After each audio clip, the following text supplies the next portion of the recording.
Pada kali ini kita akan membahas pasien saya yang mempunyai penyakit batuk menahun. Dan alhamdulillah kita membantu pengobatannya di Ruang Sehat Masjid Taqwa Negari Talawi, Kota Sawunto, Sumatera Barat dengan cara meruqyah, berbekam, dan obatan herbal. Bagaimana kisah selanjutnya? Ikuti di channel Muhsin Lahaji.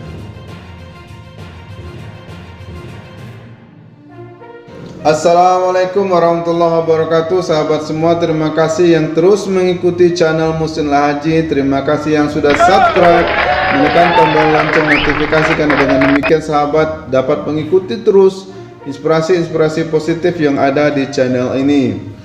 Sahabat, terima kasih juga kepada yang sudah share, like, and comment, sehingga dengan demikian sahabat turut serta membantu channel ini berkembang sehingga dapat memberikan inspirasi-inspirasi positif kepada sahabat semua. Nah, pada kali ini kita akan membahas tentang pasien yang mempunyai penyakit batuk menahun. Nah, sahabat semua, sebelum kita bicara soal pengobatan, mari kita memulai dari bahwa sesungguhnya ada seseorang yang berpenyakit menahun terus-menerus tidak sembuh-sembuh, maka sahabat, ini ada sesuatu yang ganjil atau sesuatu yang tidak biasa. Ini adalah sesuatu yang tidak normal, karena sesungguhnya sahabat, Rasulullah Shallallahu Alaihi Wasallam itu adalah seseorang yang jarang sakit. Maka kalau kita berkebalikan dengan Rasulullah, mesti ada sesuatu yang salah pada diri kita. Rasulullah adalah seorang yang soleh, yang taat beribadah. Kalau kita orang yang kurang rajin beribadah, maka kita sesungguhnya belum mengikuti Rasulullah secara kafah atau seluruhnya. Rasulullah adalah seorang suami yang penyayang kepada istrinya, lalu kita kebalikannya, maka kita belum mengikuti Rasulullah. Rasulullah adalah seorang yang sangat dermawan. Kalau kita tidak dermawan, maka kita belum mengikuti Rasulullah secara sepenuhnya.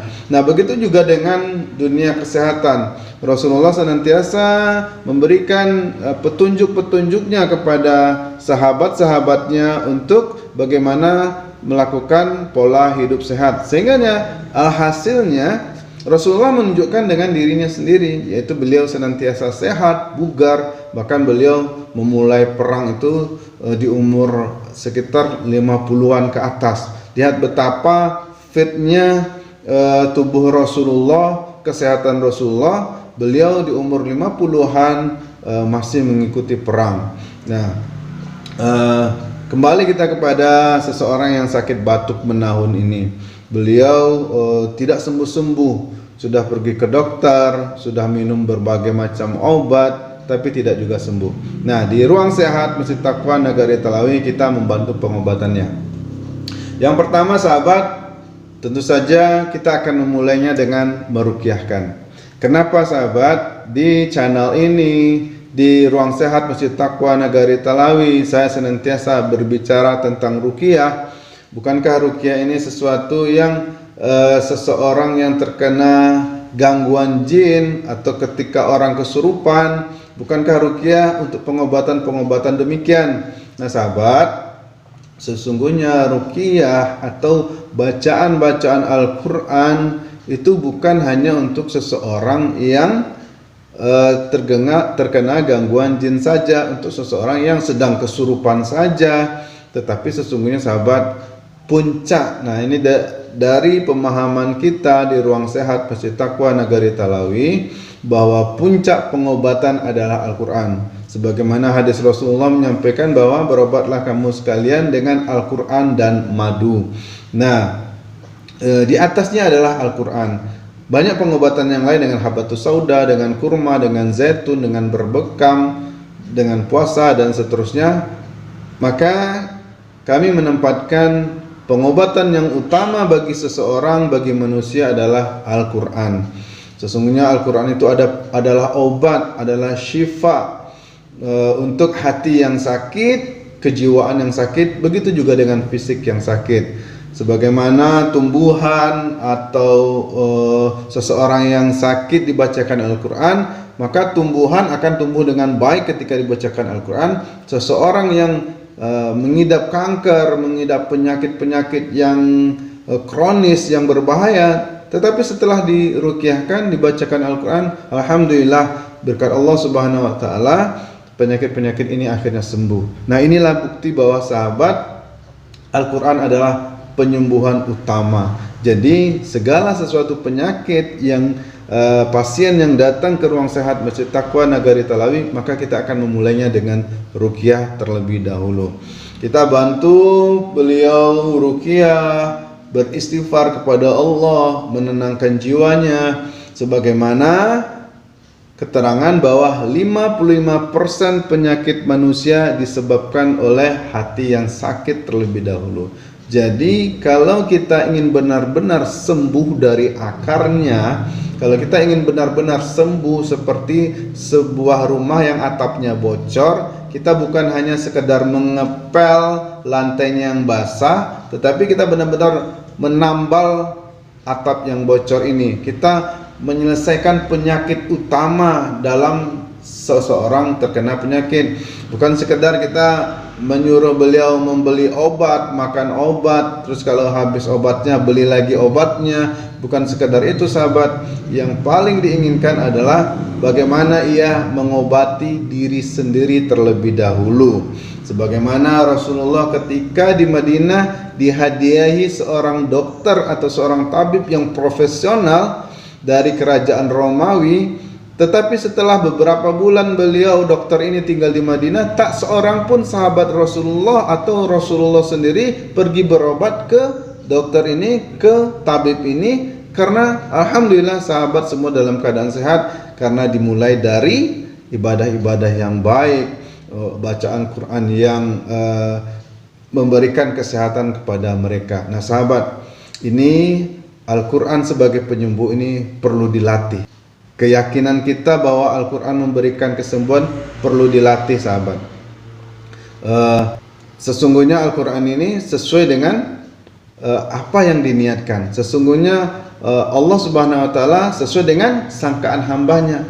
Kalau Allah Subhanahu wa taala sudah menyatakan bahwa Al-Quran adalah penyembuh, maka sami'na wa ata'na, kami dengar, kami taat ya Allah, kami percaya ya Allah bahwa Al-Quran ini penyembuh. Nah, tinggal keyakinan kita saja lagi sahabat, apakah benar-benar kita yakin bahwa Al-Quran ini penyembuh atau ada keraguan di dalam diri kita? Nah, ini perlu dilatih sahabat. Sebagaimana saya di dalam keluarga, ketika ada anak-anak sakit, ada istri sakit, maka segera saja saya mengambilkan air putih, membacakan Al-Fatihah 7 kali lalu meminumkannya, atau membacakan Al-Fatihah berulang-ulang kali, 7 kali, 10 kali dan seterusnya, menempelkan di tempat yang sakit. Seandainya dada sakit, batuk, maka bacakan Al-Fatihah lalu tiupkan ke tangan lalu digosokkan. Baca Al-Fatihah, tiupkan ke tangan lalu digosokkan. Bacakan Al-Fatihah kepada air yang diberi madu, bagus juga diberi kurma, bagus juga diberi sari jahe, sari kunyit, sari ketumbar, sari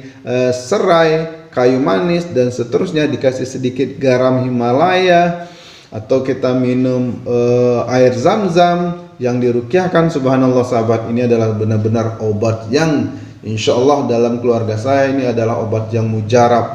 Jadi bukannya kami tidak ingin berobat ke rumah sakit atau berobat kepada dokter, bukannya kami tidak atau menentang obatan-obatan kimia, tapi alhamdulillah dari segi pengalaman sahabat, ketika keluarga saya sakit ataupun nenek dari anak-anak sakit ataupun tetangga sakit, segera kami meruqyahkan air, segera kami meruqyahkan tubuh yang sakit, dan alhamdulillah sepanjang pengalaman ini sahabat, alhamdulillah senantiasa sembuh penyakit-penyakit tersebut. Jadi ruqyah adalah keutamaan dalam pengobatan.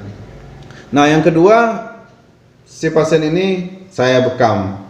Alhamdulillah beberapa kali dibekam terasa penyakitnya sudah mulai berkurang, sudah mulai tubuhnya terasa lega. Pesan malaikat Jibril kepada Rasulullah SAW yaitu menyuruh agar umatnya berbekam. Nah, selain ruqyah juga berbekam. Yang ketiga, saya menganjurkan agar beliau menghentikan makanan-makanan yang tidak sehat. Apa? Gula, minyak, makanan olahan, roti, biskuit, makanan-makanan berpengawet, berpenyedap, berperasa. Ini saya suruh menghentikan. Lalu yang berikutnya, minuman-minuman herbal seperti tadi yang saya sebutkan. Minuman jahe, air zam-zam, kurma, zaitun, habatus sauda, madu. Dan alhamdulillah sahabat, pengalaman pasien ini akhirnya sembuh dan beliau tidak ada lagi batuk-batuk seperti yang ia rasakan selama berpuluh-puluh tahun. Semoga menginspirasi, semoga memberikan pengetahuan kepada kita semua. Wallahu a'lam bishawab. Assalamualaikum warahmatullahi wabarakatuh.